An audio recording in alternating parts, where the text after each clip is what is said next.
March 24 ലോക ക്ഷയരോഗ ദിനാചരണത്തിന്റെ ഭാഗമായി വണ്ടൻമേട് TB യൂണിറ്റിന്റെയും വണ്ടൻമേട് സാമൂഹികാരോഗ്യ കേന്ദ്രത്തിന്റെയും സംയുക്താഭിമുഖ്യത്തിൽ വണ്ടൻമേട് TB യൂണിറ്റ് തല പ്രോഗ്രാം വണ്ടൻമേട് സാമൂഹികാരോഗ്യ കേന്ദ്രത്തിൽ വെച്ച് നടന്നു. ഇടുക്കി ലൈവ് വാർത്തകൾ നിങ്ങൾക്കായി അവതരിപ്പിക്കുന്നത് ഹൈസ്പീഡ് ഇന്റർനെറ്റ് ഇനി നിങ്ങൾക്ക് സ്വന്തം.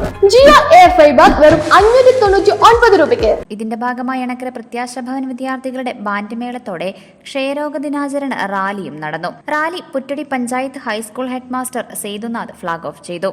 ആശാ വർക്കർമാർ, ആരോഗ്യ പ്രവർത്തകർ, ജനപ്രതിനിധികൾ, വ്യാപാരി വ്യവസായികൾ എന്നിവർ റാലിയിൽ പങ്കെടുത്തു. സാമൂഹ്യാരോഗ്യ കേന്ദ്രം ജീവനക്കാരുടെ ഫ്ളാഷ് മോബിന് ശേഷം നടന്ന പൊതുസമ്മേളനം Kattappana block panchayat president VP John ഉദ്ഘാടനം ചെയ്തു. ബ്ലോക്ക് പഞ്ചായത്ത് അംഗം ഷൈനി റോയി അധ്യക്ഷയായിരുന്നു. വണ്ടൻമേട് ഗ്രാമപഞ്ചായത്ത് ആരോഗ്യ standing committee chairperson Mari Arumugham മുഖ്യപ്രഭാഷണം നടത്തി. Vandanmedu TU medical officer doctor Sara Ann George ക്ഷയരോഗ സന്ദേശവും പ്രതിജ്ഞയും ചൊല്ലിക്കൊടുത്തു. TB ചാമ്പ്യനെ Vandiperiyar medical officer doctor Aji Mohan ആദരിച്ചു. ക്ഷയരോഗം ബാധിച്ചവർക്ക് കിറ്റ് വിതരണം നടന്നു. വ്യാപാരി വ്യവസായ ഏകോപന സമിതി പ്രസിഡന്റ് MC രാജു കിറ്റ് വിതരണം നടത്തി. TB മുക്ക് പഞ്ചായത്തുകളായ കൊക്കയാർ, പെരുവന്താനം, പീരുമേട്, വണ്ടിപ്പെരിയാർ, കുമിളി, ചക്കുപള്ളം, കരുണാപുരം, KP കോളനി, ഉടുമ്പൻചോല, പാമ്പാടുംപാറ, അയ്യപ്പൻകോവിൽ, ഉപ്പുതറ, വണ്ടൻമേട് പഞ്ചായത്തുകൾക്ക് മൊമന്റോ നൽകി ആദരിച്ചു.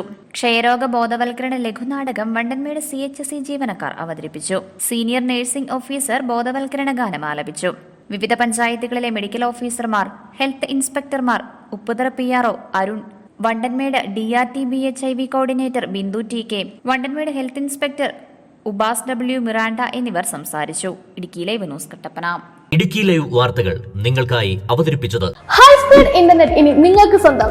ജിയോ എയർ ഫൈബർ വെറും 599 രൂപയ്ക്ക്. 800 പരം digital TV channels, 15 OTT platforms, പ്രതിമാസം 1000 GB ഡേറ്റ, കൂടാതെ സെറ്റ് ബോക്സ് തികച്ചും സൗജന്യം. തടസ്സമില്ലാത്ത ഇന്റർനെറ്റ് സേവനങ്ങൾക്കായി ഇപ്പോൾ തന്നെ സ്ക്രീനിൽ കാണുന്ന നമ്പറുമായി ബന്ധപ്പെടുക.